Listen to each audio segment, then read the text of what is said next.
compartir. Ahora ya he avisado de que está grabando. Venga, buenas tardes. Presentamos esta tarde la charla de don Manuel Espinar dentro del ciclo de Historia del siglo XXI y el ciclo sobre la mujer en Siria, Líbano y en Oriente Próximo. Pues ya está. Buenas tardes a todos los que estamos y vamos a empezar. Gracias. Bueno, pues yo, si esto dura una hora aproximadamente, pues se va a quedar muy corto el tema, porque yo he empezado a recoger cosas y son enormes. Las noticias que hay son muchísimas, pero bueno. No te preocupes porque otro día puedes seguir con el tema. Bueno, puede durar hora y cuarto, o lo que sea, tampoco pasa nada. Bueno, vamos a empezar y lo que nos dé tiempo, y si no, lo dejaremos para otra ocasión con otra gente. Poco a poco.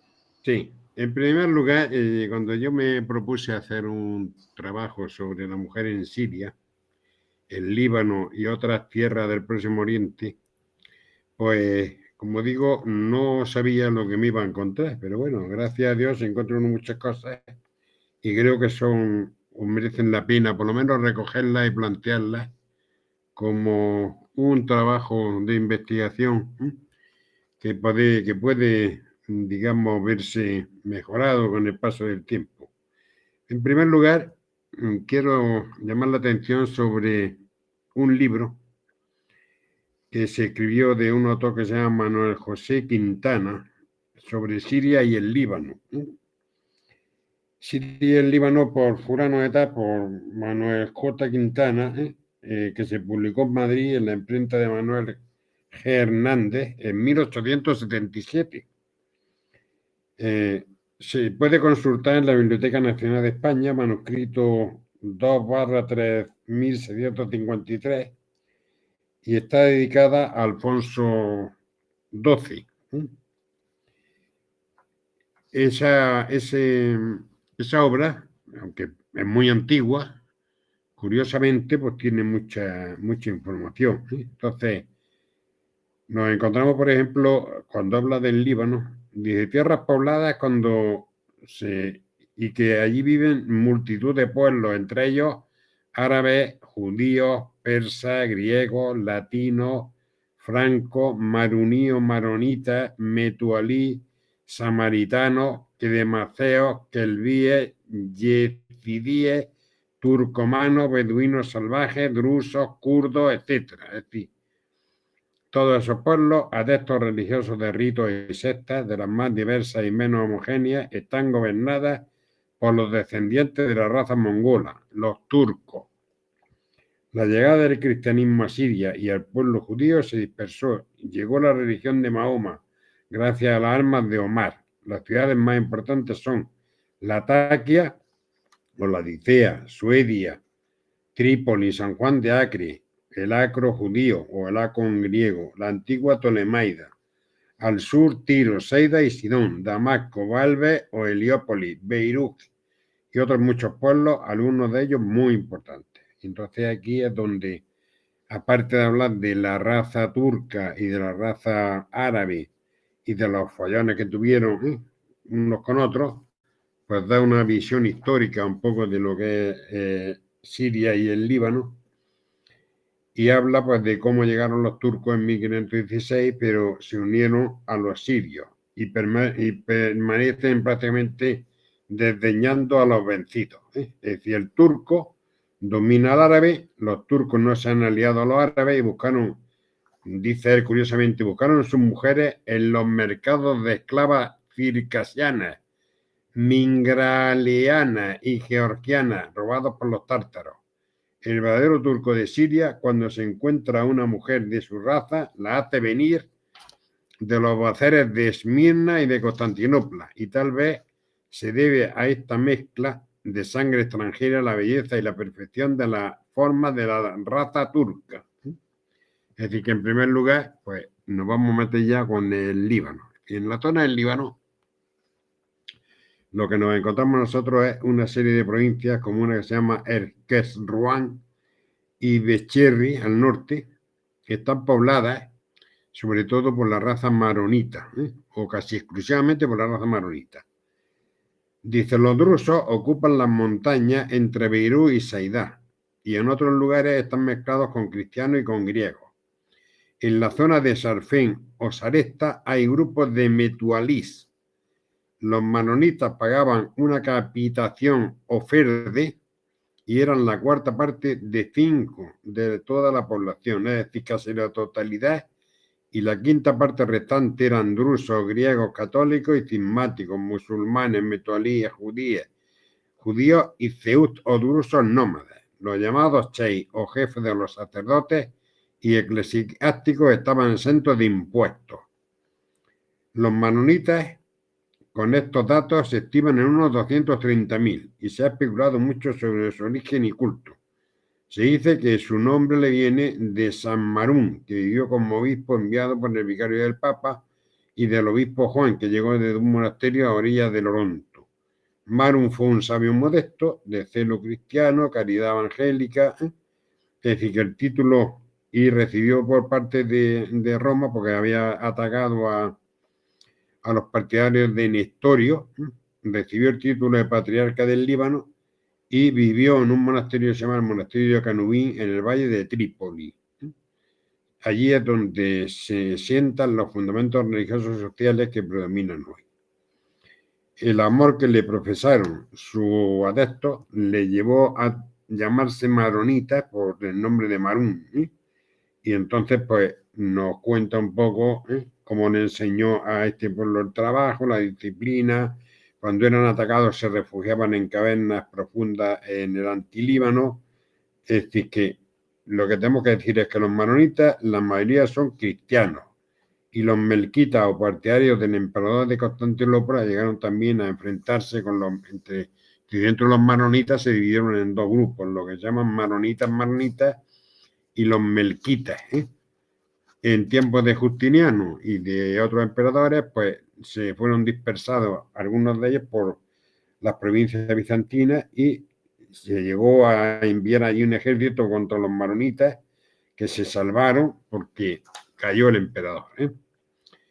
Muchos han permanecido ignorados, pero las cruzadas se los encuentra allí y entonces, pues, lo que sabemos hoy de los maronitas es que tienen un patriarca que se llama Batrac, elegido por los obispos de aquella nación, tiene una autoridad prácticamente ilimitada y todos los cristianos de las montañas lo respetan y obedecen de modo en todo y sobre todo tiene una gran autoridad.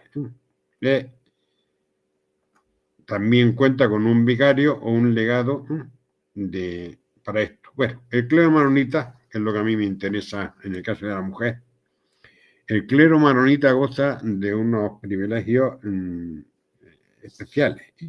Y entonces es curioso que el celibato no está prescrito rigurosamente en el clero y por tanto el clero, la mayoría de cleros están casados y reciben las órdenes, pero para ocupar un alto cargo en el clero o en los monjes, es decir, siempre que uno tenga que ser obispo o sea o abad, es indispensable guardar el celibato. La liturgia se hace en siriaco, normalmente leen el Evangelio en siriaco y el oficiante vuelto hacia los fieles le hace una arenga pero en árabe. Terminada la lectura, los oyentes dicen Einán, Einán, verdad, sí, verdad. Esta es la palabra de Dios. Bueno, entonces, lo curioso es que nadie se puede casar, es decir, para reprimir los escándalos entre los cristianos, hasta el punto que se debe tener una aprobación por parte del cura del lugar para poder contraer matrimonio. Es decir, el texto dice, por ejemplo, antes de casarse debe un hombre obtener la aprobación de su cura y obispo. Si el casamiento no es conveniente, rehúsan estos celebrarlo. Y el pobre enamorado, si lo está, tiene que conformarse. Si una muchacha, olvidando los deberes prescritos por la sociedad, es madre sin esposo, el amante está en la obligación imprescindible de casarse con ella, sea o no de posición y fortuna igual. Es decir, tenemos pues prácticamente lo que se puede decir un poder teocrático del clero, y tiene sus ventajas para el maronita y también sus graves inconvenientes. Los montañeses cristianos están acostumbrados a esa autoridad espiritual temporal y doméstica y no comprenderían un cura ni un obispo sin esos privilegios. El clero bajo vive de lo que le producen las misas que hace, que son bien poco, y cuenta normalmente en cada pueblo con una pequeña huerta que tiene que cultivar él mismo, viéndose precisado casi en todo a entregarse a otros trabajos para poder sostenerse. Sin embargo, el alto clero, por el contrario, está retribuido generosamente y vive prácticamente en la riqueza. Las rentas de los obispos son muy crecidas y la del patriarca lo es muchísimo más. Eso es lo que nos informa Quintana en su libro este viejo, he dicho, que de época de Alfonso XII. Los monjes, nos dice también este autor, habitan numerosos conventos, hay 3 órdenes religiosas, uno se llaman los libanenses, en total son 22 conventos y 12 hospicios al mando de un padre general llamado Reis el Han. Los antoninos son los segundos, con 14 conventos, y los jalevis con 5 conventos. Y además hay conventos de monjes, y en un sitio que se llama La Antura, entre Beirut y Damasco, hay un convento cuya madre superiora es negra, etíope. Una cosa bastante curiosa. Y sobre esa monja se llamaba India, era superiora del convento de Churque, en la colina azul. Se tuvo información de los crímenes cometidos por ella con ciertas hermanas novicias a través de crueldades atroces, y nos dice Quintana, hay un documento que dice: los espesos muros de aquel edificio impidieron durante muchos años que fueran oídos en el exterior los gritos de dolor de las víctimas. India cubría sus crímenes bajo un misterio impenetrable y solo una casualidad hizo descubrirlo. El patriarca tuvo que condenar a India a una reclusión perpetua, pero ella se impuso voluntariamente una penitencia tan austera y demostró hasta su muerte un arrepentimiento tan sincero que hoy los maronitas la invocan como una santa. Los maronitas, tanto mujeres como hombres, observan muchas cuaresmas y guardan muchos días de ayuno, en los que no se come sino legumbres cocidas, con aceite y con agua. Y los ayunos de los monjes y de las monjas son más austeros aún, pues observan y conservan lo que se llama la serofagia, o ayunos durante los cuales pueden consumir legumbres secas. Entre los maronitas existen leyendas piadosas, como la que está enterrado en Zales, cerca de Malaca, la tumba de Noé, rodeado de un gran muro, que en realidad son los restos de un acueducto. Y en Deir al-Karma, o la Casa de la Luna, en las montañas de Abarú, los maronitas van en pequeños grupos a reverenciar la tumba de Moisés, descubierta en 1655 por unos pastores que estaban apacentando los ganados y notaron la falta de algunas cabras, que volvían al día siguiente y traían un olor muy agradable de ciertos perfumes, y les duraba a las cabras mucho tiempo ese perfume. Entonces fueron allí y se encontraron que había una especie de cueva, y entonces pues entraron y vieron eso. Y luego tenemos, curiosamente, un documento que no ha sido aprovechado prácticamente, una embajada del rey Felipe III de España al rey persa. Encontramos algunas noticias sobre los maronitas y otras cosas. Así nos dice el autor de ese papel que el rey persa iba acompañado muchas veces de un bajá turco que le había entregado la ciudad de Tauro. Este había introducido el vicio nefando en Persia al persuadir al monarca que 30.000 mujeres que iban a la guerra con los hombres no fueran sino que llevasen un muchacho que sirven como las mujeres, lavan la ropa, iban a la guerra, y por eso hacía más de 13 años que Persia estaba perdida por el pecado nefando. El fraile, es un fraile que hace esta embajada, que escribe esta embajada.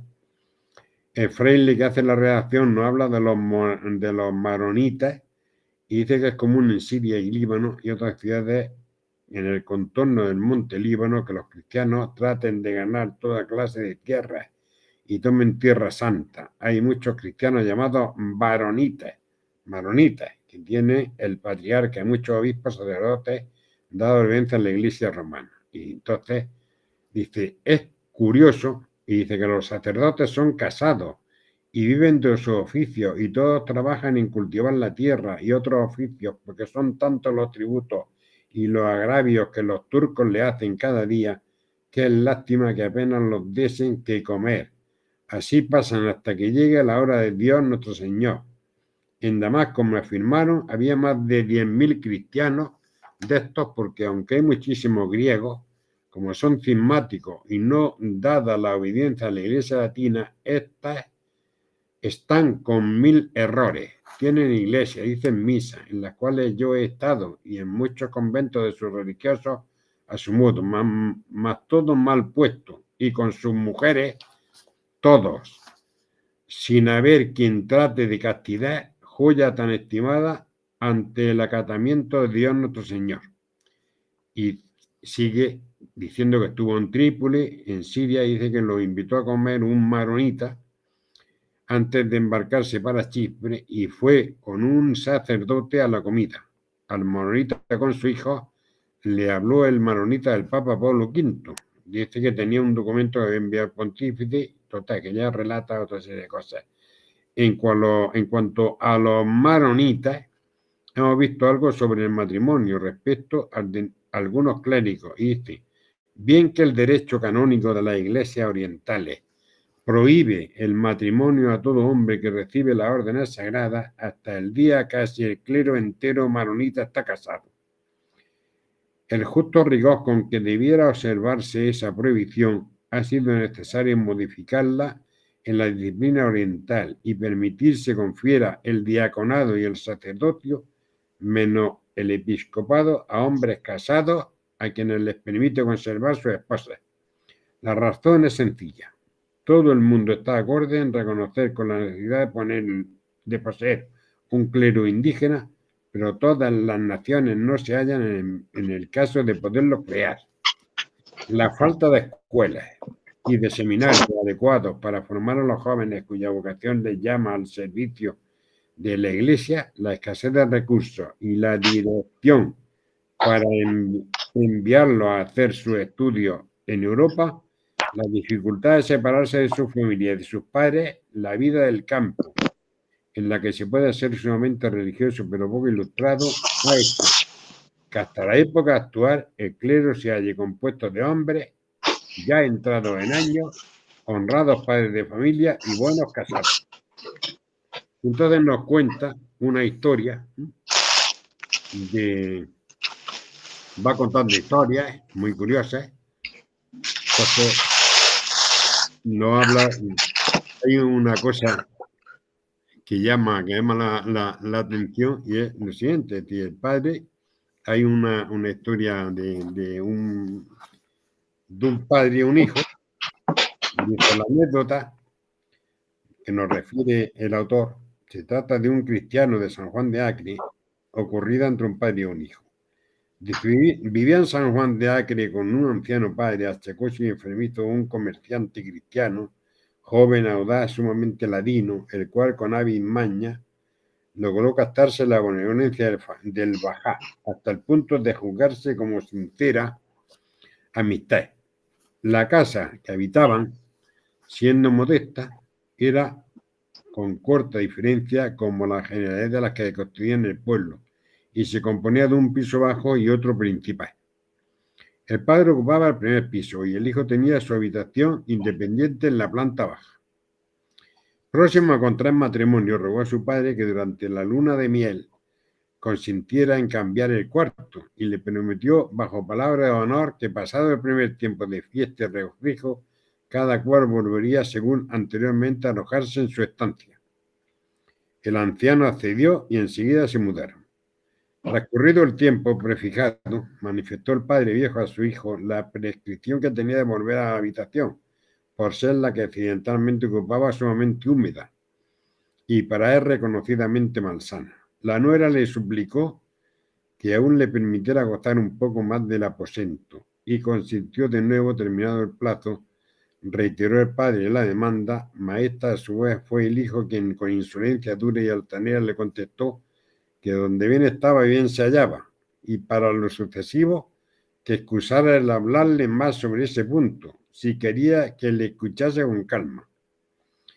El desgraciado padre devoró en silencio el ultraje y se retiró a su vivienda insalubre a esperar el término de su dolencia, cuando Dios determinase. Eso se divulgó en la indigna conducta del hijo, corrió de boca en boca, y nadie halló suficiente palabra con que vituperarla. Pero el gobernador Heffter, que sabía todo lo cuanto en la ciudad ocurría por sus numerosos agentes secretos, conoció el hecho y, según su costumbre de administrar la justicia para que fuera pronta y expedita, mandó venir al serrallo al hijo desnaturalizado. Ese acudió al llamamiento y, tan humilde como vano, subió a presencia del bajá, que le recibía en medio de su verdugo más bien que secretario. ¿De qué religión eres?, le preguntó, y Hedjar, lanzándole una mirada que le estremeció de espanto. El desgraciado, conociendo en su favor se hallaba muy comprometido, se turbó, de tal manera que no le fue posible contestar. Te pregunto, repitió el bajá, levantando la voz, ¿de qué religión eres tú? Señor, yo soy cristiano. ¿Cristiano? Me engañan, miserable. Veamos cómo va la señal del cristianismo. Y más turbado que nunca, el pobre hombre se santiguó balbuciente. No es así, gritó Heffter, echando mano al puñal. Pronuncia bien las palabras que acompañan a la señal de la cruz, o te mato. En el nombre del Padre, del Hijo y del Espíritu Santo, respondió acongojado. Repítelo. ¿Qué has dicho? Que no te oigo. Y el infeliz, a continuación, contándose como cadáver, seguía maquinalmente poniendo los dedos en la frente y en el pecho y repitiendo en el nombre del Padre, del Hijo y del Espíritu Santo. Dice, exclamó, con una voz sarcástica y estrictamente el gobernador, que hizo estremecer al diván y heló la sangre de las venas al mísero culpable. Infame, el Padre está en la frente y el Hijo en el pecho. Sabe inicuo lo que quiere decir, que el Padre está siempre arriba y el Hijo se encuentra abajo. Ve, miserable, a tu casa y hazlo así, o tu cabeza rodará en el zaguán y volverá a desmentirte en el acto. Bueno, esto es una de las cosas que nos encontramos, es decir, por lo menos al estudiar la zona de los manonitas, pues nos hace ver un poco cómo vive la mujer, en el sentido de que tiene que tener el visto bueno del párroco. Normalmente están casados entre ellos, no se casan con otros de otros pueblos. Y entonces, el segundo grupo que nos encontramos son los drusos. En el caso de los drusos, se dice que tiene una religión que se debe al califa Hakeim bi Allah, que dice que reinó en Egipto. Este era un califa, efectivamente, descendiente de los fatimíes, cuya dinastía acabó cuando Saladino, hijo de un cristiano y perseguidor de los cristianos, se hizo con el poder. Entonces nos dice, Saladino hizo maldecir las mezquitas a los primeros califas, a los compañeros de Mahoma, obligó a los judíos, a los cristianos a jurar de su culto, quemó la ciudad de Cairo, prohibió la peregrinación a la Meca y el ayuno, y se pasó por un dios abriendo un registro para los que lo reconocieran como tal. Después se retractó de todo ello, pero tuvo apoyo en un profeta de Persia llamado Mahomet ben Ismail, que llegó a Egipto y sancionó lo que había hecho Hakeim. Predicó la multitud de privarse, es decir, sostuvo que el califa Hakeim era una encarnación de la divinidad y su nombre, Hakeim bi Allah, significa gobernando por la gracia de Dios. Bueno, los drusos, lo que a nosotros nos interesa es, bien, en cuanto a las doctrinas de los drusos, pues requieren una cosa especial porque nos hace ver las diferencias que hay, entonces, las doctrinas de los drusos, y sobre todo los hechos se perpetúan por el Khurasán y sus secuaces esperan la venida o vuelta gloriosa de este Mahdi, Los principales dogmas de su doctrina es la transmigración de las almas y la unidad de Dios y la transfusión de la divinidad a la persona de Adán y en los profetas de las diversas épocas. La religión drusa es difícil de explicar. Tiene 8 libros. Uno es precisamente el libro de las mujeres. Otro es el de los misterios, el secreto, el libro rojo en cuanto al matrimonio. Al contrario de los musulmanes, solo pueden casarse con una sola mujer. Los hombres se casan generalmente a los 10, 16 o 18 años y las mujeres a los 13 o 14. Y la ceremonia del matrimonio no deja de ser curiosa y se puede decir que le ha llamado la atención a todos los que se han acercado a este tema. Dice, 2 o 3 días antes del fijado para las nupcias, el esposo se presenta acompañado de algunos individuos de su familia en casa del padre de la novia y hace la petición formal. Entonces arreglan definitivamente las condiciones y el futuro esposo dota a su futura mujer según sus medios y fortuna, prometiendo solemnemente a la familia de ella que la hará feliz y la hará dichosa. La prometida se presenta entonces un momento con la cara enteramente cubierta por un espeso velo y acompañada de algunos parientes de su madre, los cuales garantizan al novio su pureza. El futuro la pregunta si le acepta gustoso, a lo cual responde ella, te acepto, y al mismo tiempo le presenta y entrega un puñal o canjar cosido dentro de un pañuelo blanco o rojo, bordado y trabajado por ella misma. El puñal es un símbolo de la protección que espera de su marido y a la vez también es un arma destinada para matarla a ella si la encuentra impura o si más tarde falta a los deberes conyugales. Llegada la noche de la boda, todo es regocijo, canto y fiesta. Los amigos de la casa o personajes de nota contribuyen cada cual con algún regalo o dinero para la desposada, obteniendo en cambio un cantar, azor, en ocasión de gracias. A la hora fijada, el novio acompañado de sus madrinas entra en la cámara nupcial, donde momento antes llegó su esposa, la cual, por cierto, durante toda la ceremonia anterior, se mantuvo fuera de la casa sentada a la puerta, y según su ley, debió tener los ojos cerrados constantemente a pesar de ser inútil, pues el espeso manto que cubre su cara no le permite ver si cumplió o no con esa formalidad, y con sus propias manos le puso en la cabeza el tantura, que no se puede ya quitar jamás, después de lo cual la descubre la cara.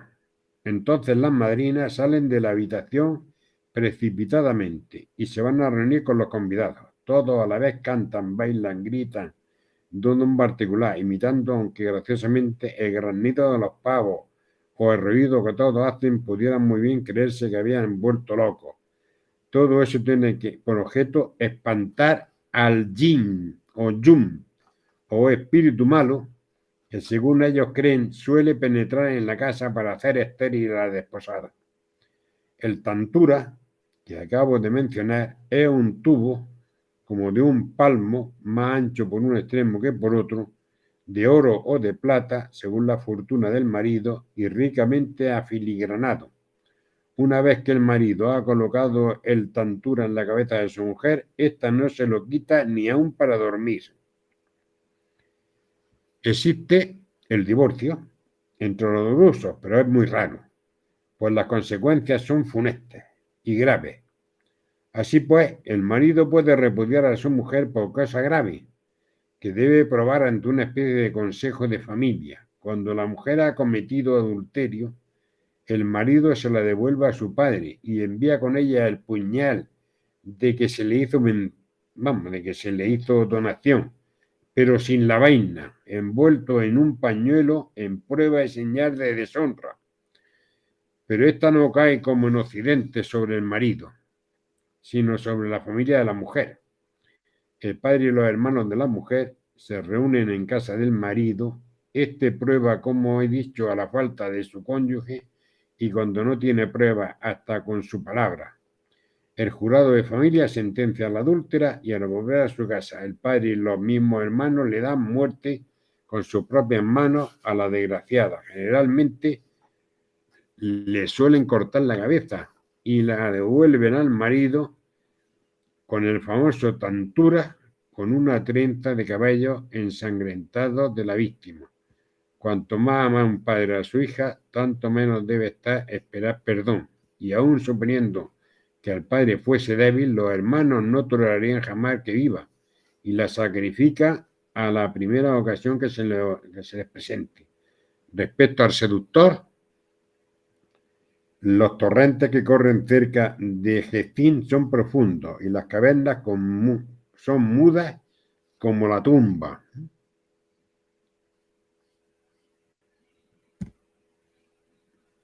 ¿Se escucha?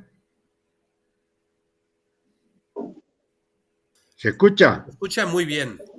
Vale, vale. Es que aquí me va a pasar lo que sea y digo, pues lo mismo se ha ido. No, perfectamente. Bueno, pues Voy a dejar mi cámara abierta para que veas a alguien. Vale, vale. No, digo, estamos viendo como el tema del tantura. Bueno, la mujer soltera. Eran un poco bestias, ¿eh? Hay que reconocer que empezar a cortar cabezas así. Sí, no, es una cosa curiosa. Ahora veremos más cosas. Es decir, la mujer soltera que falta a su honor sufre idéntica muerte, pero alguna vez, aunque rara, el padre, si no tiene más hijos, puede perdonarla. Si tiene más hijos, no, pero si no la puede perdonar. Los hermanos no perdonan jamás, porque para lavar la mancha que cayó sobre el nombre de la familia, degüella implacablemente a la desgraciada que se olvidó de la honra de su familia. También, curiosamente, dentro de los drusos hay mujeres cristianas que gozan de más libertad que las otras, a pesar de lo cual no salen de su vivienda, sin ir resguardadas por el velo. Hay un autor que se llama Miquel Ibadía, sobre las mujeres drusas, dice, guardan la costumbre de llevar en la cabeza un adorno de metal de forma singularísima. Consiste en una suerte de tubo en cobre y con frecuencia en plata, dorado a veces y embellecido con cincelados, cuya longitud es de 50 centímetros próximamente y su anchura de la base de 3 a 4 y termina casi en punta. Se le llama tantur, la tantura esa, palabra que significa cuerno. En algunas aldeas del lado de Valve y de Caelesiria, el tantur tiene menores dimensiones y se parece a un vasito o a una copa de plata. Para llevar con elegancia ese cuerno es preciso que se incline algo hacia adelante, inclinación que varía según la moda, que también se induce hasta los fondos del Líbano, puesto que en años pasados daba muestra de darse a corriente de ella la mujer que acabo de tantur inclinando hacia uno de los lados de la cabeza. Para sostenerlo son menester unas pequeñas correas y en la punta flota un velo blanco de gasa finísima que desciende a la derecha o a la izquierda y cuyo ancho ha de ser bastante y tapar la cara. Ese largo y estrambótico armatoste causa molestias, sin cuento a las mujeres maronitas y drusas, ya por su peso, ya por exigirle en la marcha un paso muy acompasado, so pena de que se destruya el equilibrio y se venga abajo el castillejo.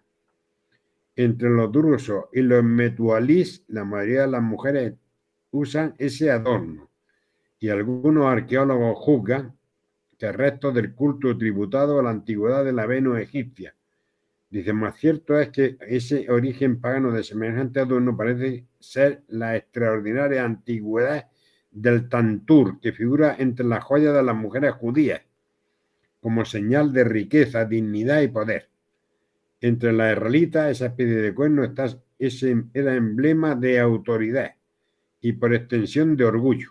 De ese modo se explican los siguientes pasajes de la Sagrada Escritura. Y entonces da una serie de pasajes que no vamos aquí a leerlos porque dice, añadiremos para completar la noticia sobre el traje usado por las mujeres del Líbano, que las jóvenes ricas de la montaña emplean como parte del tocado un gorro o bonetillo bordado de oro y que remata en un como diadema guarnecido de monedas de oro que cuelga por la garganta y los hombros. Algunas de ellas llevan simplemente el bonetillo guarnecido de una o dos hileras de monedillas de plata.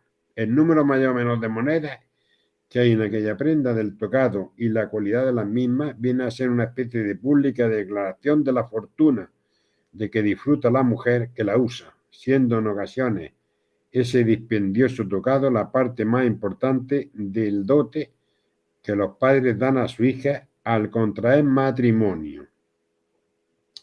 Prefieren los hombres drusos a sus mujeres normalmente de su propia familia. Así se dice, se casan entre ellos y prefieren una mujer de su familia, por pobre que sea, a cualquiera otra. Pueden casarse con varias y repudiarlas, pero esto es muy raro. Las mujeres solo salen de casa para ir al baño y siempre con la cara tapada. Y si por ser muy principales reciben visitas de hombres, estos permanecen en una pieza contigua y ellas con sus criadas en la inmediata, sin quitarse jamás el velo y dejando la puerta abierta para oírse. Así se hablan. Los hombres cuidan de la hacienda y labran el campo. Por la noche se reúnen en el patio de algunos de ellos, se sientan en círculo, fuman las pipas, hablan de los asuntos o de las cosas generales y los chicos juegan alrededor de sus padres y la igualdad y fraternidad más absoluta reina entre todos ellos, sin diferencia de clase. Otra cosa es el culto al que asisten los hombres y las mujeres, pues así, en todas las iglesias de Oriente, incluso en la latina, asisten las mujeres a los oficios divinos detrás de una celosía y los hombres ocupan la nave principal o el centro de la iglesia. La concurrencia es constantemente numerosa y los confesonarios no están nunca ni activos y en los días de fiesta se ve comulgar a centenares de todas las misas. Bueno, otra costumbre de ese pueblo es que cada familia conserva religiosamente el paquete de la fe, que contiene unas monedas de oro y de plata envueltas con mucho cuidado. Ese paquete sirve para reconocerse en el paso o transmigración que sufre a su muerte el jefe de cada familia. Por mucha que sea la pobreza, jamás coge a aquellas monedas, pues pasan los padres, o sea, pasan de padre a hijo, de generación en generación, y nadie extraño puede ver el extraño paquete, y llegan a matar al que no guarda esa ley. La muerte del que ennegreció su cara y sorprendió su religión oculta.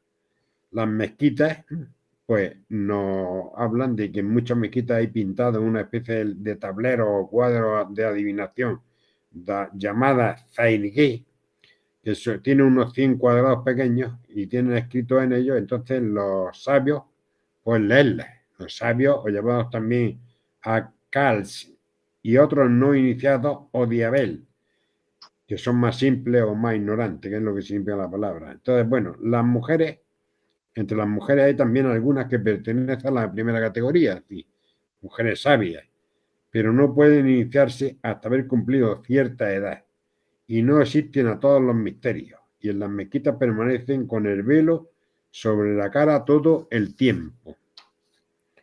Bueno, hablando de la localidad, habría que ir repasando todo eso. Hay una cosa curiosa, hay algunos pueblos que son famosos por la belleza de las mujeres. Es decir, hay una localidad que se llama la localidad de Edén. Edén.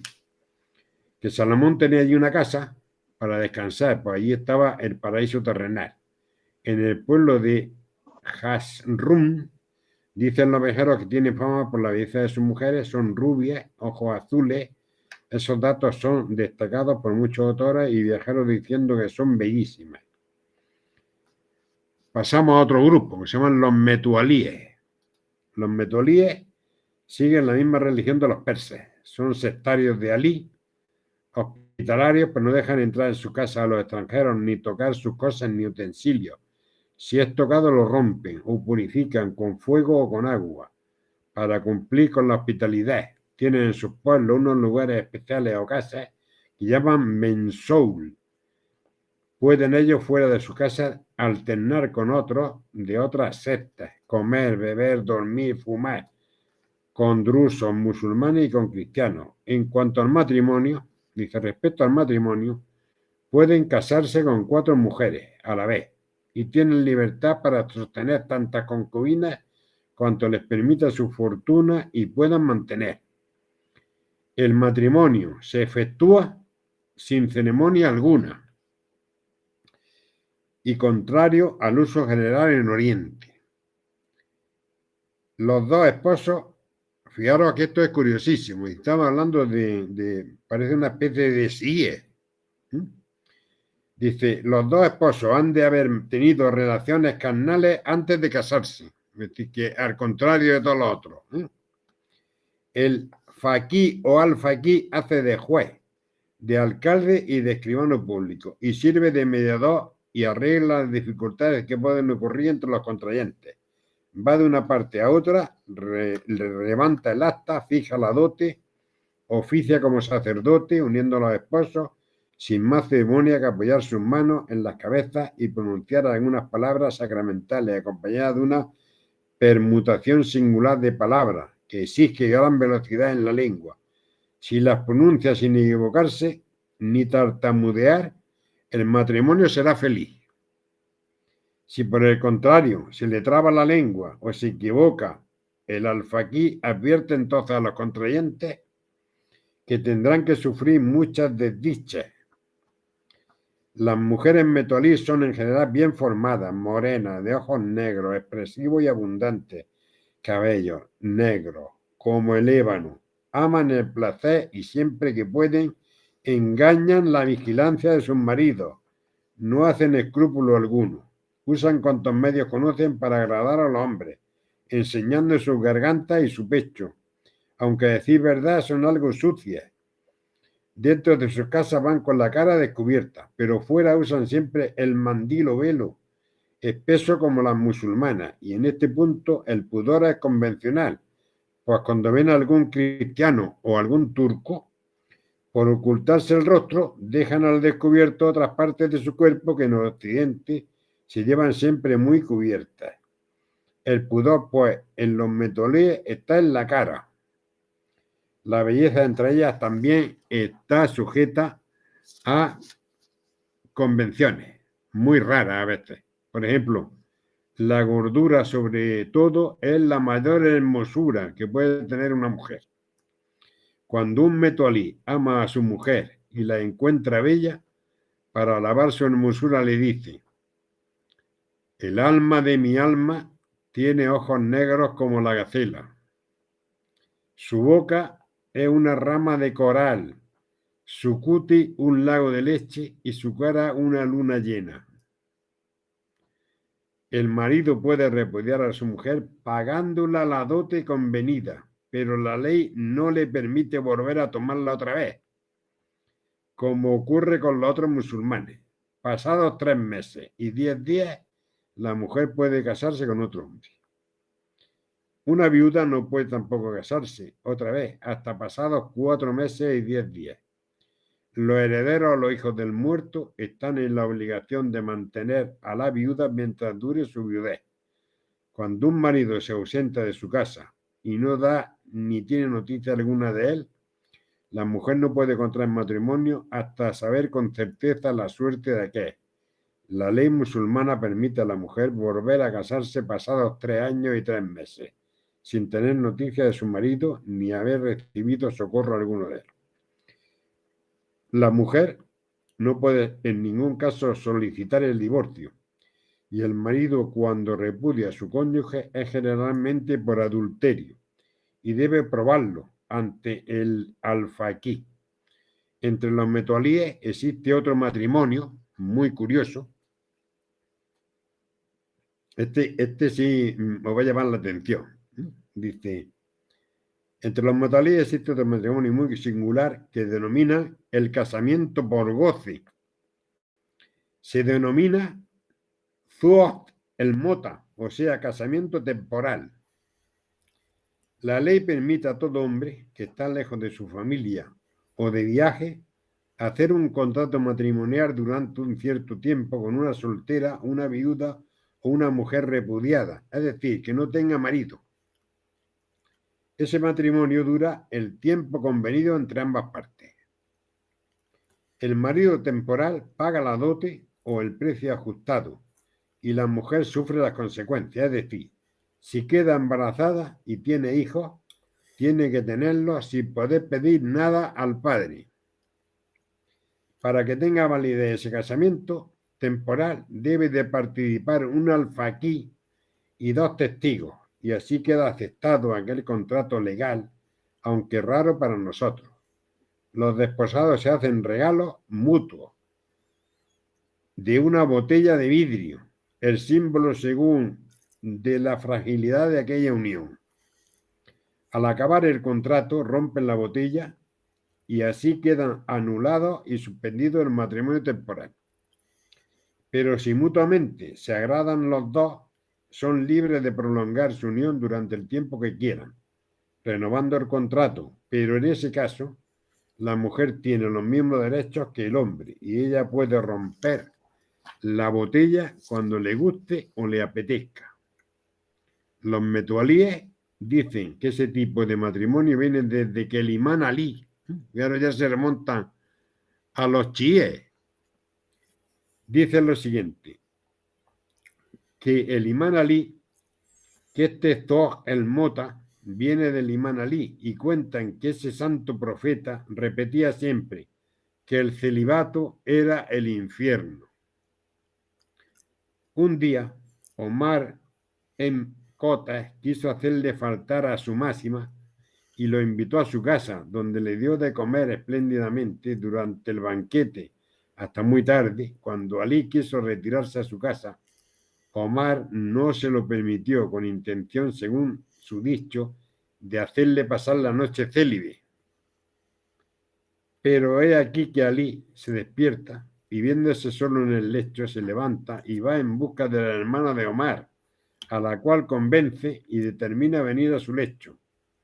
Omar, en tono de sátira, le pregunta cómo había pasado la noche y le responde: muy bien, respondió Alí, y para convencerte, pregúntaselo a tu hermana. Omar, furioso y rojo de vergüenza, cogió un khandar, es decir, un cuchillo, y se precipitó en busca de su hermana para matarla, pero Alí le contuvo diciéndole: guárdate bien de hacer el menor daño de mi esposa, que lleva en su seno un fruto precioso que se llamará Abbas y será jefe de una ilustre y gloriosa familia de califas. En efecto, el niño que nació fue el jefe de la gran dinastía de los califas abasidas y nuestro profeta, dicen los metualís, instituyó desde entonces el casamiento llamado Zohar el Motá para comodidad de los que se encuentran, como es, lejos de su casa o de su familia. Bien, esa anécdota es curiosa, porque, claro, los abasíes, pues, están en contra de ella, y esa anécdota lo que nos viene a decir es que es mentira esto de que... Pero bueno, hay una historia de los chiíes contra los abasíes, que son sunitas. Entonces, los metualíes reconocen 12 imanes también, como fundadores de su religión. Primero es Alí. Luego hay también la historia de la venida del Mesías para ellos. Decía, Alí tiene que venir. Entonces tienen unos caballos ensillados para cuando venga el Mesías. Y todo esto es una... Pero hay una cosa también curiosa, y es que también entre los metualíes Pues si un padre tiene, por ejemplo, deudas, puede vender a su hija. Y otra costumbre es que pueden hacer con su hija lo que quieran. Las pueden vender como esclavas cuando estén en apuros económicos. Pero cuando un padre se halla en un apuro urgente, llevará a su hija al mercado de esclavos y la vende, bajo la condición de que si dentro de un año el padre devuelve al comprador la suma que éste dio, puede recuperar perfectamente a su hija. Y dicen los autores, esa opción es causa, muchas veces, de que el vendedor no encuentre compradores, porque si compra una y luego se la quita, pues no le interesa. Otro grupo son los llamados ansirios. Son idólatras. Su religión parece mezcla de los drusos y de los paganos, y tienen algo de misticismo, de los cármatas. Aman el baile, la música, se ejercita mucho en ello, y su color es el azul. Es decir que... Y hay una cosa muy curiosa, es que admiten la transmigración de las armas. Cuando alguien muere, pues dice que se purifica. Bueno, los ansirios o naseríes, como así se le conoce también del pueblo de Nasa, pues eso se formaron en el pueblo de Nasa de un anciano que se dice, es una especie como de un cristiano que tenía sus discípulos y todo eso, lo metieron en la cárcel. Entonces la esclava del gobernador lo liberó y se emborrachó al gobernador, le quitó la llave, abrió la puerta, echó al otro, cerró la puerta, le dejó la llave en el mismo sitio, y entonces cuando el gobernador llegó por la mañana, pues entonces se encontró que la cárcel estaba vacía y se le dijo que lo había libertado un ángel al fundador de esto. Se pusieron los dos de acuerdo y entonces escribió un libro, con las revelaciones. Entonces habla de Cristo, bueno, hay un follón entre las cosas cristianas, las cosas judías, las cosas musulmanas. Y entonces de aquí tomaron origen los ansaríes, quienes encontramos, y los encuentran los cruzados, cuando llegaron al Líbano, lo llamaron nasirianos. Esos ansaríes se dividen en varias sectas, los apegados a las creencias del cristianismo, otros al mohametismo, y hay dos o tres grupos. Están los chansi, o adoradores del sol, y los otros que hemos citado antes. A pesar de admitir la poligamia, suelen ser monógamos. Si se descubre cualquier unión no autorizada, todo el mal es culpa de la mujer y se le impone grandes castigos. Lo que tienen que hacer es socorrer a los pobres, dar de comer a los demás. Se le coloca una copa de piedra sobre la sepultura cuando mueren. Bueno, se quema incienso. Y luego otro grupo son los ismaelitas, los descendientes de Ismael, secta de ansirios oriundos del Indostán, fundada por Mohammed bin Ismail en el 1030. Admiten como su Dios un buen genio y el principio de todas las cosas, las partes genitales de la mujer, que dicen que merece los honores divinos. Ismael fue un gran libertino entre los árabes y sus sectarios. Le atribuyen la gloria de ser más importante que Hércules. Sus prácticas y costumbres merecen que se escriba un libro, aunque para muchos exceda de la decadencia o de la decencia. Está otro grupo que se llaman los quedemaceos, que son escasos y también idólatras. Luego están los antiguos partos, que son kurdos en parte, del Kurdistán, y estos llegaron al Líbano, a Siria, atravesando el Éufrates. Bueno, aquí los kurdos son pastores, viven casi exclusivamente de carne y leche. Las mujeres construyen una especie de tienda de campaña hecha con pieles de cabra, mientras que los otros pues prácticamente están en sus chozas. Y curiosamente pues hablan pues de en verano muchas pulgas y cosas de esas por los animales. En fin, las mujeres cuando han pasado viajeros y todo eso y no hablan de este tipo de pueblos, dicen las mujeres son muy hospitalarias, las mujeres les presentan leche fresca, se ofrecen a ellas mismas a lavarle los pies al viajero y se reservan el sitio o no en la mesa. La mujer kurda no usa velo, sirve y obedece a sus maridos, que la tratan con excesiva dureza, haciéndolas trabajar como esclavas. Además de todas las faenas de la casa, la mayor parte de ellas se ejercita también en el manejo de las armas y son tan buenas amazonas como los kurdos. Otro grupo son los jezidis, que adoran también al diablo o al genio maligno. Son odiados por los turcos. Y la mayor ofrenda que puede hacer a un turco es llamarle jezidis. Creen los turcos que en el juicio final los judíos irán al infierno montados en los jezidis. Entre los jezidis se encuentran los chansíes o adoradores del sol, los eschiitanos o diabólicos, los catelos o asesinos. Es decir, que nos da una serie de... Hay jezidis blancos y negros, es decir, después tenemos los samaritanos, que son muy pocos y habitan la zona de Samir y creen que no puede haber más de 40 familias en esa zona. Para que no aumente ni disminuya, existen ángeles malos que los protegen y han fijado su número. Para evitar mezclarse con otros pueblos, dice, no pueden encontrar matrimonio sino con ellos mismos. Jamás salen de su pueblo ni de sus montañas y no frecuentan siquiera sus vecinos de sectas diferentes, sin comunicaciones aisladas del mundo entero. Los años, los siglos pasan sin cambiar en nada su modo de vida, sin alterar sus costumbres. Pretenden poseer el Pentateuco escrito por Moisés y guardan un libro antiguo que no leen escrito en caracteres hebreos porque son indescifrables. Luego, la mayoría de los autores han entrado a hablar de la familia en las tierras del Líbano y de Siria, pero bueno, en las tierras del Líbano y de Siria no se puede tampoco de la familia árabe.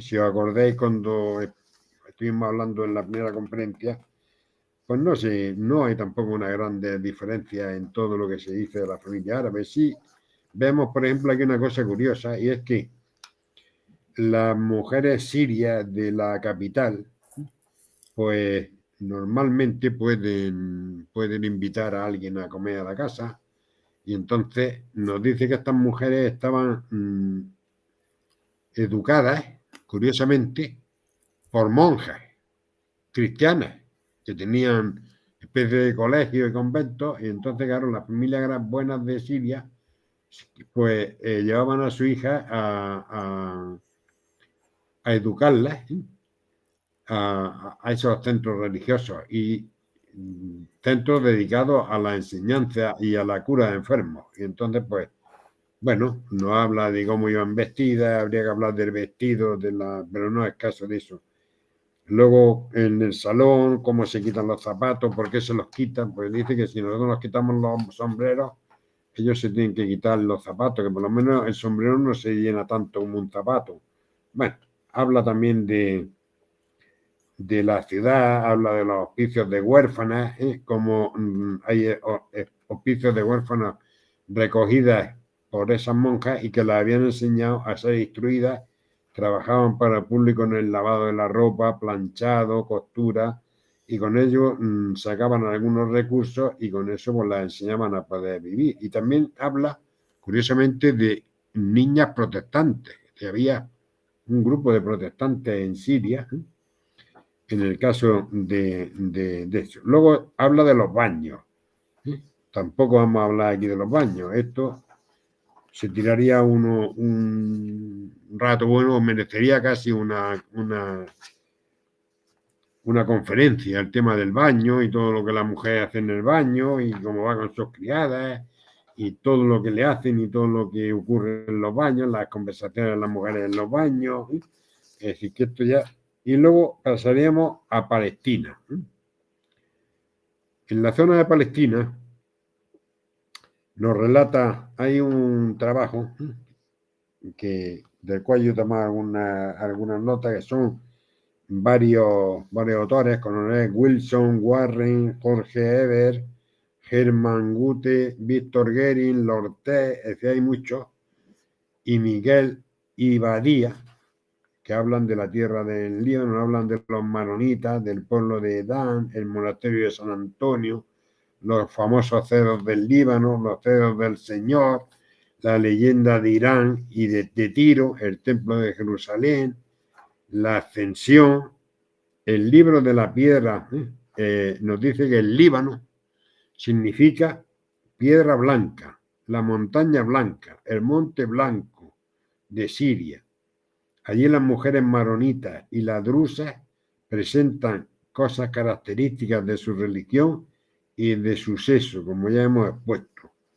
Luego, en el caso de Persia, encontramos otra obra importante. En el caso de Persia, pues nos tenemos, dice, un manuscrito que hasta ahora yo no había visto, digamos, utilizado. Se llama Relaciones de Don Juan de Persia, dirigida a la Majestad Católica Don Felipe III, Rey de España y Nuestro Señor, dividida en 3 libros, donde tratan las cosas notables de Persia, la genealogía de sus reyes, la guerra de persianos, turcos y tártaros, y las que vivió en el viaje que hizo a España y su conversión, y las de otros 2 caballeros persianos, año 1604, con privilegio en Valladolid, Juan del Bostillo, en la calle Samano. Es decir, que este trabajo o este manuscrito, pues me ha permitido a mí ver muchas cosas de Persia. Entonces, habla de Persia, de los reinos. Entonces, por ejemplo, el reino de Sofía, donde hace mucho calor, tierra tan caliente que los hombres en el tiempo de las mallas canículas se meten en el agua hasta la garganta para poder pasar el cuerpo del día. Está la zona de Partia, con la ciudad de Isfahán, donde toman los reyes persas. Está en el Caspio la ciudad de Kasvin, tiene más de 100.000 vecinos y 500 mezquitas. Y está en una casa real. En el reino de Gilán, dice, las mujeres de la tierra son muy gordas, el hombre es muy flaco. En el reino de Kandahar, sus moradores son vasallos del preste Juan, es tierra muy rica. Bueno, va contando el tema de los eunucos. Y ahora dice, respecto ya, por ejemplo, a Persia, dice lo siguiente este autor. Dice, muchos son maometanos en sus ritos y ceremonias, pero existen muchas sectas que se tienen por discípulos de Mahoma, se casan con muchas mujeres. Entre la nobleza el número es el que se le antoja y entre los plebeyos se permite hasta 7, aunque existe repudio. Muchos enamorados hacen poesías que dedican a sus amadas y a las que pretenden para mujeres propias y hacen estos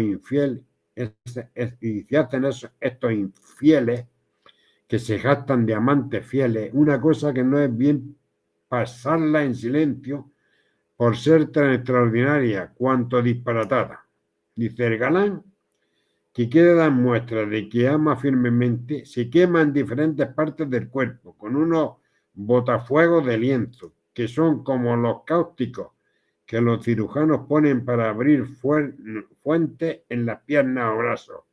Y luego se ofrece a la vista de la señora hecho un Lázaro y ella le envía unos paños, unas toallas y unas bandas de seda y una holanda que traiga y son con que se cure. Y el que más señales da de quemadura tiene es tenido en más de las damas y haya más presto casamiento. Dice, en sus casamientos los pendientes de personas de cuenta nos dicen que juntan en la casa del novio todas las parientes y amigos y se visten a la librea que saca el novio, particularmente a los padrinos y los demás. Y si no son poderosos, no sacan sino como mejor pueden vestirse. En el caso de la novia, sale de su casa al mismo tiempo a caballo y todas las demás parientes y amigas a caballo a la jineta, guardando las poderosas el mismo estilo en lo de la librea. Va la novia cubierto el rostro con un tafetán y en él pintado un retrato de oro del sol y de la luna. Delante van muchos músicos con grandes diferencias de instrumentos y vuélvense todos a juntar y entre el acompañamiento del novio y de la novia en la casa de la propia novia donde está una sala ricamente aderezada y se empieza el sarao casi a la italiana y francesa. El modo del festín es de las diferentes y cada uno que sale a bailar de los galanes le va echando a sus amigos reales por encima de la cabeza y no los puede coger nadie sino el músico. Y así los músicos, como van saliendo los galanes a bailar, van cogiendo reales. Las damas bailan en otra cuadra diferente y llevan pegados con cierto licor al modo de la goma de nuestros olmos y almendros en la frente, escudos que como se van moviendo se les van cayendo, los cuales son para los músicos, y en sí los músicos de Persia, por estos saraos y festines son muy ricos.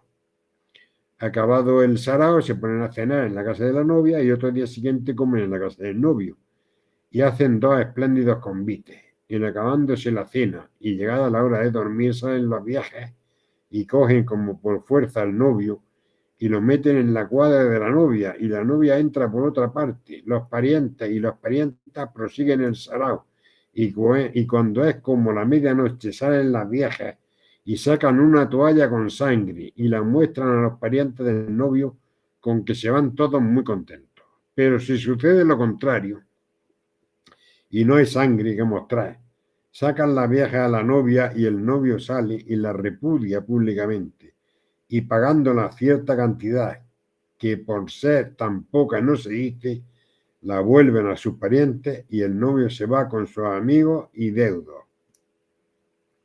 Y dice, comenta, es curioso esto va a ser más curioso todavía, dice, comenta que no hay en Persia muchas mujeres prostitutas, como en otros reinos de infieles. En cuanto a los gitanos o egipcianos, vecinos a las provincias de Persia, pasan en tropas y escuadras como los árabes muchos con sus familias, y las mujeres vienen a ganar públicamente y los maridos van con ellas a la casa del persa, con quien ha de ir a dormir la mujer, y le lleva luego a la mañana el espejo y colores y tocas y alfileres y cintas y cobra el precio, cosa fea y bestial para entre hombres con uso de razón. Pero supe e informéme de ciertos de los propios egipcios que no se quieren casar en aquella provincia de donde es esta gente perdida, los hombres con las mujeres, sino que se obliga a la mujer que vestirá y dará de comer al marido con lo que ganare torpemente. En la historia de los reyes persas, por ejemplo, tenemos a Sapor, tenemos a Artajerjes, tenemos también Cobades, es decir, hay una serie de historias que no voy a leer porque son curiosas, de ese tipo de cosas, es decir, de gente que se dedica un poco a la prostitución. Muchos de los reyes estos serían hijos de esas grandes prostitutas, ¿sí? Y entonces, en el caso de Cobades o Cabades, por pasión de ciertos amores particulares, hizo promulgar una ley que las mujeres fuesen comunes a todos aquellos que las quisieran, pero se sublevaron su gente y lo depusieron del reino. Entonces hay una leyenda, que tampoco yo voy aquí, porque sería muy larga, hay una serie de... Luego conocemos otra embajada, también a Felipe III, escrita por un fraile. Este sí tiene la fecha. Esta es de 1618 y fue escrita por Fray Hernando Moraga. Este Fray Hernando Moraga se llama Relación breve de la embajada de presente que la majestad de rey don Felipe III, rey de España y emperador del Nuevo Mundo, hizo a Sabah, rey de Persia, Biblioteca Nacional de España. Y luego hay una relación breve de la embajada presente que la majestad de rey don Enrique III, rey de España y emperador de nuestro hizo también. Es decir, que tenemos varias cosas. Entonces aquí nos va citando, por ejemplo, pues un viaje, o sea, todo lo que pasó en la embajada, curiosamente, relata cómo la esposa principal, la mujer principal del rey de Persia, pues era cristiana. Y entonces llegó el embajador español y le dio un palacete el rey de Persia al embajador, y ahí se instalaron toda la embajada. Y entonces un día le dijo el rey al embajador español que le mandara una mujer que tenía en un cuadro pintado porque era muy bella y tal. Y dice, bueno, el otro le mandó una pila de cosas y el otro decía que no. Entonces, hasta que ya por fin le mandó un cuadro que estaba la Virgen María. Dice, llamada Madre de Dios con su hijo en su brazo. Fue forzoso el quitarla del altar a donde se decía misa y enviarla, que era un gran cuadro de Nuestra Señora en pie, con el niño en los brazos, lindísima imagen y muy acabada, la cual envió el embajador con su intérprete y criado acompañándola, llevándolo con mucho respeto y devoción, con un velo de damasco que ella tenía. Hallaron al rey en un jardín, oyendo una música de unas moras, y como vio venir la imagen, la salió a recibir, la quitó la toca, y besó los pies medio de rodillas, y la mandó llevar hacia Ran, que es el cuarto donde tienen sus mujeres, que las más y las que con él privan son Gurgi, gente de una tierra que él conquistó, a donde hay hermosísimas mujeres, y son de la Armenia Menor, cristianas, y éstas le debían de pedir, le pidiese la imagen, y como estas son cristianas, le hacen devoto a las cosas de la fe, que a las persianas dicen no les puede ver, porque el año pasado las mujeres persianas que habían desado en Ispasán se hicieron traición con unos mozuelos, y envió a matarlas, y a no sé qué cuántos capados culpados en el caso por haber dado lugar, y así el hijo heredero, que será de 15 años, es hijo de una gurgi cristiana, y es aficionado a los cristianos, y el mozo es muy lindo y hermosísimo. Es decir, que son intereses de eso. Bueno, luego también habla aquí de una cosa de los mogoles, de la región de Mogol, que eran muchos vecindados.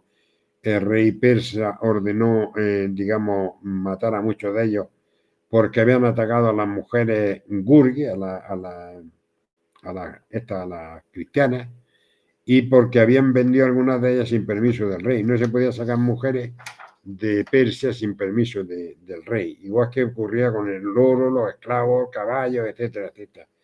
Sobre las mujeres persas tenemos también algunas noticias en la obra de Adolfo Rivadeneira, otro viaje al interior de Persia por Adolfo Rivadeneira, socio correspondiente a la Academia de la Historia y cónsul de España. También otro libro que merece la pena leer. Sobre las mujeres persas, como digo, nos habla de la localidad de Bakú. Dice que la población es variada. Viven allí carcasianos, tártaros, rusos, europeos y orientales. Y entonces le llama la atención a este viajero que se encuentra con una serie de hombres que estaban castrados. Se llaman los escopio castrados. Se dedican a la composición y venta de pan y a coser vestidos. Y dice que se castraba al que engendraba una vez. Son ricos y caritativos, tanto hombres como mujeres asumen indistintamente el grado de preceptor o profeta. Llevan vida ascética con ayunos y tienen muchas reuniones nocturnas donde se da el nombre de Dios y se discute quién está en la mayor gracia del Todopoderoso.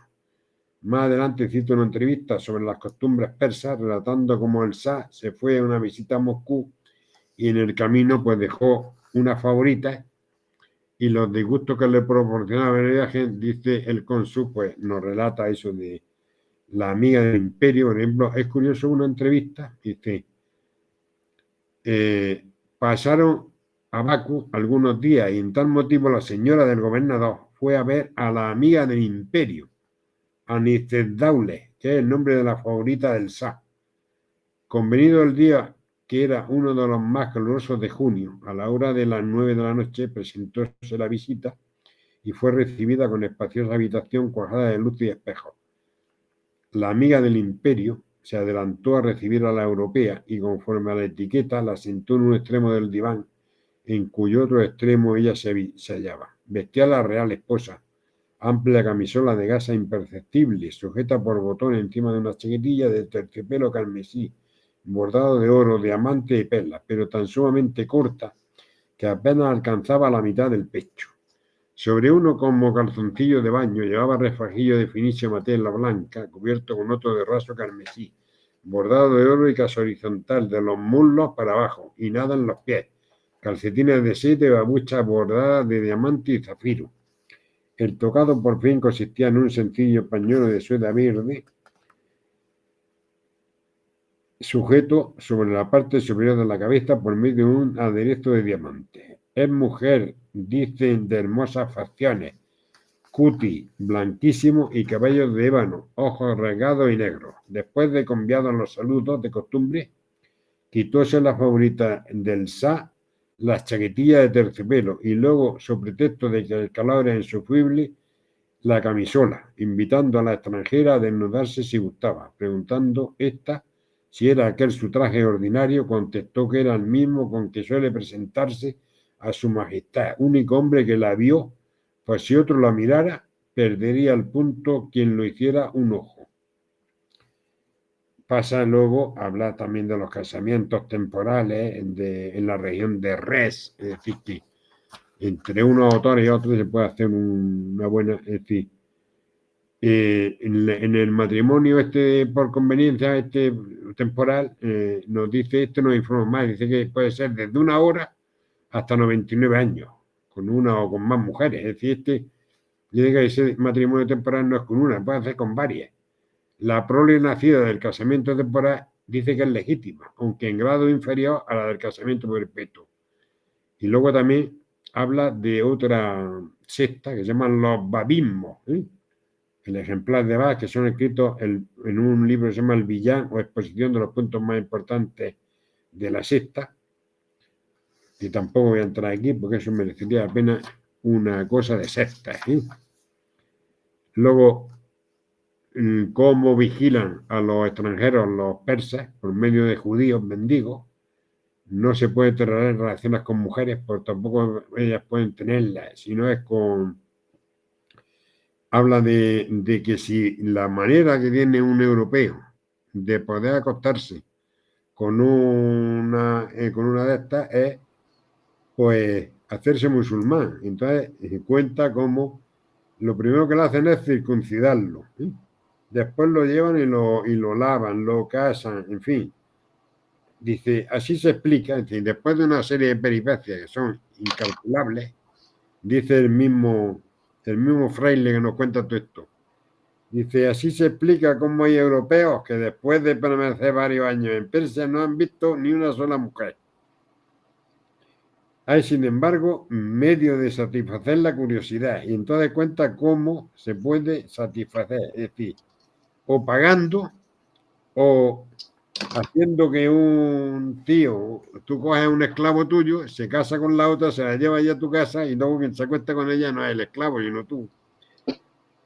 Dice, bien considerado, bueno, total, habla de los persas y de eso, luego habla también de las mujeres en las azoteas, las zonas de Persia, pues la romería de las mujeres, como van de romería, las mujeres llevan el cuello en el peinado, en los brazos cosidos en la ropa, las criaturas poco menos que envueltas en ellos, y no hay hombre que no lleve alguno en su pecho. Se habla de los talismanes.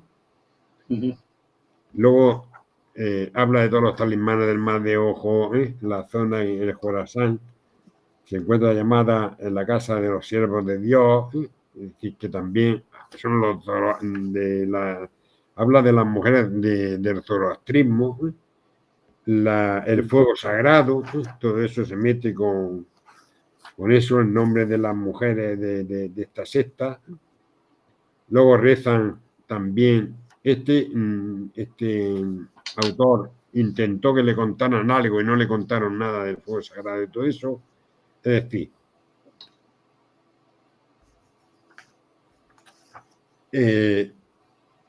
nos queda el caso de Georgia, donde también hay algunas notas sobre la mujer georgiana. La mujer georgiana la casan muy joven, no suele pasar de los 12 años, y el novio de 15, y muchos de ellos ya están destinados a unirse desde la cuna.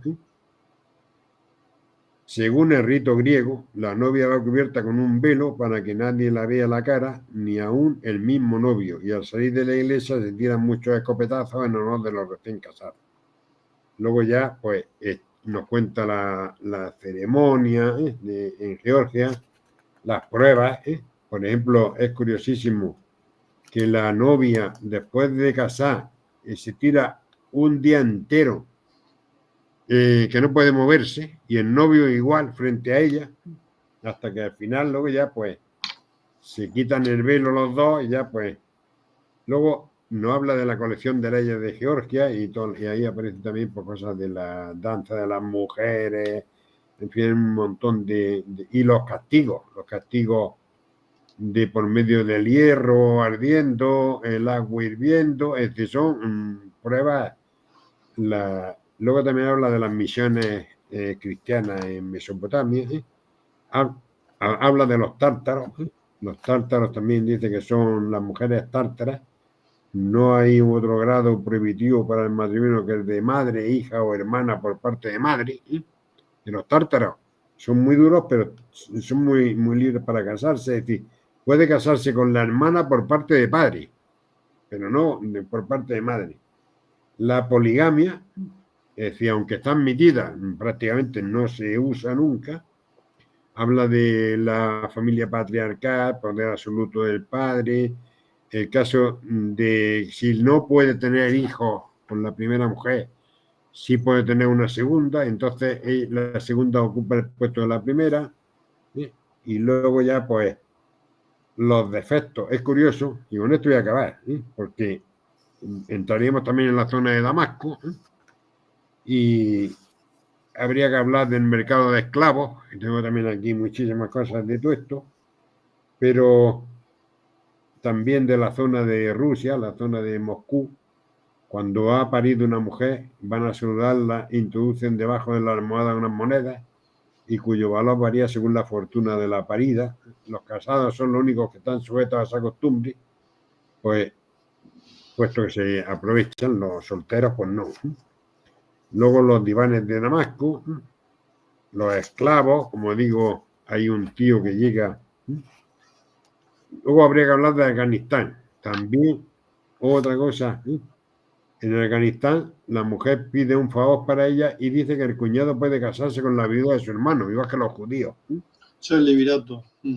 Hay una costumbre muy curiosa, muchos casan a sus hijos de 6 a 8 años con mujeres adultas y estas los cuidan. Y si más tarde no les gusta la esposa, la repudian sin tener en cuenta los cuidados que ella ha hecho con su pequeño marido durante la infancia. Es decir, que es una manera de buscar marido. Luego tenemos también el tema de... Bueno, y habría que hablar de los arenes, que ya no voy a hablar. Ya no voy a hablar porque, bueno, después de todo esto, me he tenido que reír un montón porque hay un autor de todo esto, cuando habla de los arenes y todo eso. Los arenes, tendremos que hacer alguna conferencia de ese tema, porque creo que el harén merecería la pena en cuanto a todo el tema de cómo se vive, qué significa el harén, cómo van vestidas, la comida, los tipos de arenes o de saraos por medio de los turcos o de los otros musulmanes de otros sitios. Es decir, luego cómo actúan, por ejemplo, cómo se buscan las mujeres del harén, el tema de las celestinas. Es decir, que hay muchísimas cosas de ese tipo. Y entonces hay un hecho, y es que un autor, por cierto español, que critica muy duramente todo el tema este de los arenes y todo eso, pues viene a decir, él al final de su escrito, pues viene a decir una cosa que es curiosa, y es que dice: yo no puedo hablar ni bien de esto ni mal, porque yo he tenido 3 esposas. La primera no se llevaba bien con ella porque dice que lo trataba muy mal, le daba voces y todo eso, entonces optó por divorciarse. Le buscaron una segunda, pero la segunda pues no le daba voces, pero le ponía los cuernos. Y entonces el pobretico pues, se divorció de ella y encontró una tercera que era una intelectual. Y entonces pues dice que si la primera le hacía la comida pero le daba voces, la segunda no le daba voces, pero le ponía los cuernos, y la tercera ya no hacía nada, pues se dedicaba a leer, y entonces estaba todo el día leyendo y no se podía hacer nada. Y luego, por último, habría que hablar también de los entierros. Los entierros, yo he recogido aquí noticias, por ejemplo, de los entierros persas. He recogido noticias de los entierros en Libia, Siria y Turquía, donde los cementerios, como sabéis, tienen el tema de los drusos, los georgianos, Rusia menor, la zona de parte, cómo los lavan, cómo llevan al difunto, como todo eso, tanto mujeres y hombres. Y entonces, pues, si son ricos, tienen primero que pasar por la mezquita. Luego el duelo es curiosísimo, porque las mujeres, por ejemplo, georgianas y todo eso, pues hacen unos duelos muy estrafalarios y todo eso, y entonces dice, en otro pasaje nos relata cómo todas las mujeres en los momentos que alguien muere y es enterrado. En la afuera de la ciudad, cercadas en tiempos de gruesas murallas de tierra, están los cementerios que tuve gusto en visitar.